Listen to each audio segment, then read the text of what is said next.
Badan Legislasi DPR melakukan rapat kerja perdana bersama dengan Menteri Dalam Negeri Tito Karnavian membahas rancangan undang-undang daerah khusus Jakarta.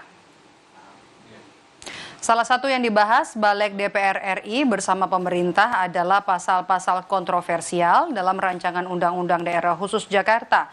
Salah satunya soal penunjukan Gubernur Jakarta. Balik meminta penjelasan pemerintah apakah Gubernur Jakarta ditunjuk Presiden atau tetap dipilih rakyat. Balik DPR RI pun menargetkan pembahasan RUU DKJ selesai pada 4 April mendatang.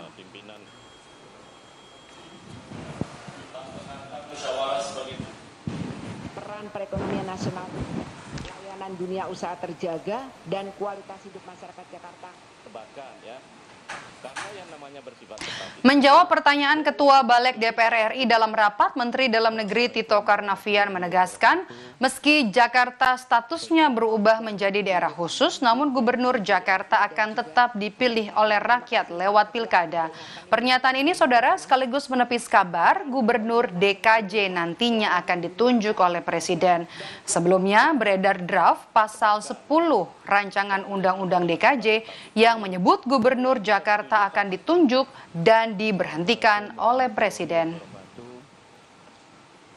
Mohon jangan dilupakan Mengenai masalah isu yang paling krusial yang juga kami kira menjadi polemik di publik dan kami sudah pernah menjawab, tapi forum inilah forum yang sangat penting untuk menjawab secara formal juga, yaitu tentang isu pemilihan gubernur dan wakil gubernur di daerah khusus Jakarta.